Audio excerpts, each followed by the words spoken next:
नमस्कार। प्रस्तुत है आज का चिंतन। इन दिनों मनुष्य और मनुष्यता पर छाए गहरे संकट किसी से छिपे नहीं हैं।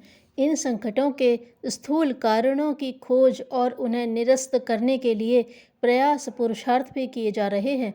ऐसा करना अनिवार्य भी है, किंतु विचारशीलता कहती है कि केवल स्थूल प्रयास पर्याप्त नहीं।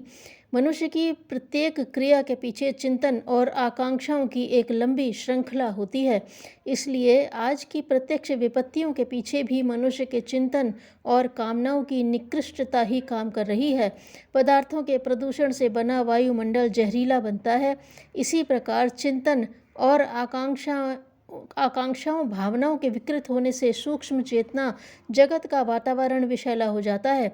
स्थूल वायुमंडल और सूक्ष्म वातावरण दोनों की शुद्धि सफाई ही की जानी है।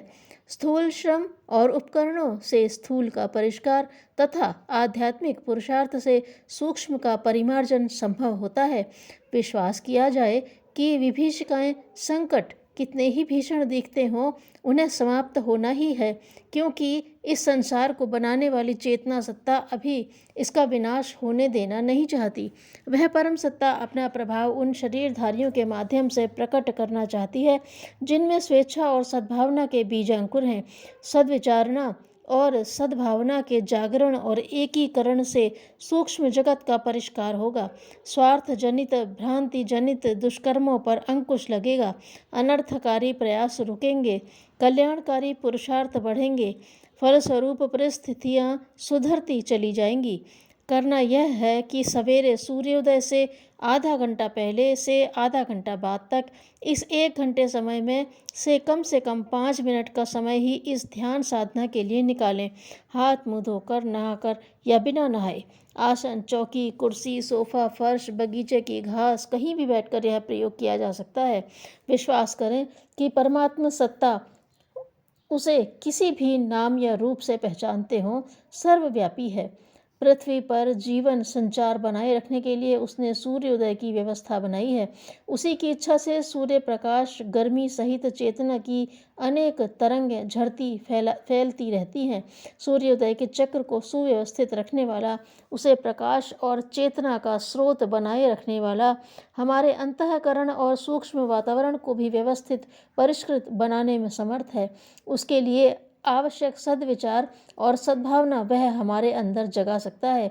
भाव करें कि सूर्य के बढ़ते प्रकाश के साथ साथ उस परम सत्ता का प्रवाह भी जुड़ा हुआ है।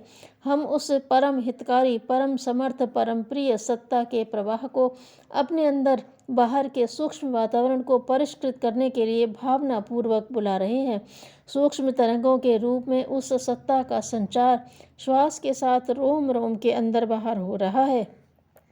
उसके प्रभाव से हमारे हृदय में सद्भावनाओं और मस्तिष्क में सद्विचारों का संचार हो रहा है।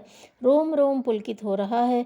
हमारे आसपास के सूक्ष्म वातावरण में संव्याप्त दुर्भावनाओं, कुविचारों को नष्ट करता हुआ यह प्रवाह समस्त वातावरण को सद्भावनाओं से भर रहा है। इसका लाभ हमारे सभी प्रियजनों को भी मिल रहा है। जो कर सकें वे इस ध्यान धारणा के साथ गायत्री मंत्र का मौन मानसिक जप भी करें। ध्यान रहे, गायत्री मंत्र मनुष्य मात्र के लिए आदर्श प्रार्थना है। इसमें परमात्मा का कोई नाम नहीं है। उसे गुणों के रूप में स्मरण करके, चेतना रूप में अंदर धारण करके स्वयं को सही मार्ग पर बढ़ाने ले चलने की प्रार्थना की जाती है। जो पूरा मंत्र न बोल पाए, केवल ओम भूर्भुवः स्वः ही जपे। जिन्हें मंत्र से परहेज हो, वे उक्त ओम भूर्भुवः स्वः मन ही मन दोहराते हुए ध्यान करें।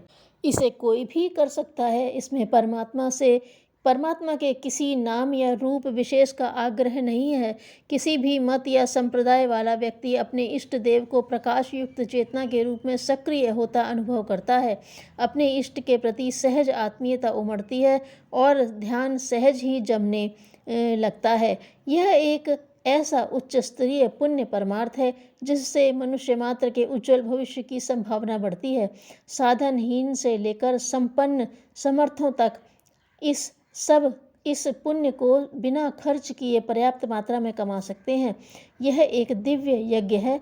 अपना इष्ट परमात्मा यज्ञाग्नि के रूप में प्रकट होता है। अपनी सद्भावना सद्विचारणा की आहुति साधक उसमें देता है। कम समय में बिना पदार्थ हो में वातावरण परिष्कार का लाभ प्राप्त करता है। जिस प्रकार मेहंदी पीसने वाले के हाथ सबसे पहले लाल हो जाते हैं, वैसे ही लोक कल्याण के इस प्रयोग में भागीदार बनने वाले का हित सुनिश्चित है। क्रोध एक प्रकार का पागलपन है जिससे सत संकल्पों का विनाश होता है। धन्यवाद।